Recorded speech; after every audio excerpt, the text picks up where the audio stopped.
আসসালামু আলাইকুম ওয়া রাহমাতুল্লাহি ইন্নাল হামদুলিল্লাহ ওয়াস সালাতু ওয়াস সালামু আলা রাসূলিল্লাহ ওয়া আলা আলিহি ওয়া সাহবিহি ওয়া বারিক ওয়াসাল্লাম। বন্ধুগণ, আল্লাহ সুবহানাহু ওয়া তাআলা সবকিছুতে একটি ভারসাম্য বা ব্যালেন্স রেখেছেন। এই সৃষ্টি জগতে, প্রাণী জগতে, জড়জগতে যা কিছু আমরা দেখি সব কিছুতে একটি ব্যালেন্স আছে বা ভারসাম্য আছে। যদি সেই ব্যালেন্সটা না থাকে, ভারসাম্য না থাকে, তাহলে একটি অরাজকতা সৃষ্টি হবে। যেমন উদাহরণস্বরূপ বলা যেতে পারে, আল্লাহ সুবহানাহু ওয়া তাআলা যদি 24 ঘন্টার মধ্যে রাত্রি রাখতেন, তাহলে মানুষ এবং প্রাণীকুল বিরাট সমস্যার মধ্যে পড়ে যেত। আর কেবলই যদি 24 ঘন্টার মধ্যে দিন হতো, তাহলে এটাও অসুবিধা হতো। মানে রাত্রি এবং দিন সৃষ্টি করে আল্লাহ সুবহানাহু ওয়া তাআলা একটি ব্যালেন্স সৃষ্টি করেছেন। এই ব্যালেন্সের কথা আল্লাহ সুবহানাহু ওয়া তাআলা সূরা আর-রাহমানে বলেছেন, ওয়াস-সামাআ রাফা'আহা ওয়া ওয়াদা'আল মিজান। তিনি যে এই আকাশ সৃষ্টি করেছেন, ওয়াস-সামাআ ওয়া রাফা'আহা, এবং ওই আকাশে তিনি স্থাপন করে দিয়েছেন ওয়া ওয়াদা'আল মিজান। এই সুউচ্চ আকাশে তিনি মিজান স্থাপন করেছেন, মানদণ্ড স্থাপন করেছেন। এখানে ওয়াদা'আল মিজান এর মাধ্যমে মানে ব্যালেন্স।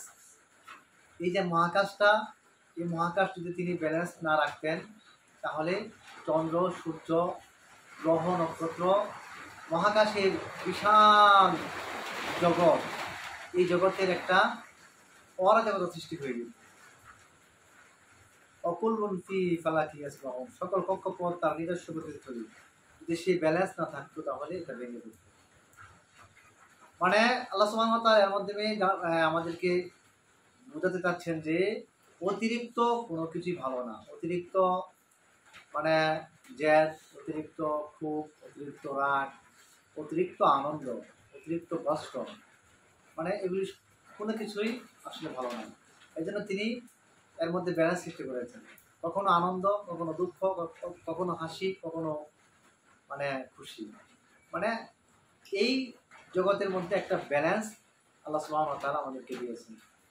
তো এই ব্যালেন্সের কথার মাধ্যমে বা ভারসাম্যের মাধ্যমে মানে আমরা যে জিনিসটি মানে জানতে পারি বা বুঝতে পারি, সেটি হচ্ছে আল্লাহ সুবহানাহু ওয়া তাআলা মানে এটি দিয়েছেন, মানুষকে শিক্ষা দিয়েছেন যে এই ব্যালেন্সের মাধ্যমে জীবনটা অতিবাহিত করতে হবে। মানে ভারসাম্য রক্ষা করে জীবনকে অতিবাহিত করতে হবে। কোনো কিছুই মানে অতিরিক্ত করা যাবে না। জীবনও চলার ক্ষেত্রে জীবনে চলার পথে ব্যালেন্স রক্ষা করে চলতে হবে, ভারসাম্য রক্ষা করতে হবে। প্রকৃতির সব কিছুতে ভারসাম্যপূর্ণ অবস্থান। ইসলামেও এমন এক বিধান, এমন এক জীবন ব্যবস্থার নাম, সেটিও মানে ভারসাম্য রক্ষা করে চলবে। ইসলাম কারোর উপরে কোনো কিছুই চাপিয়ে দেয় নাই, মানে বোঝা হিসাবে দেয়নি। ইসলাম মানে সব কিছুতেই ভারসাম্য রক্ষা করে চলার কথা বলে।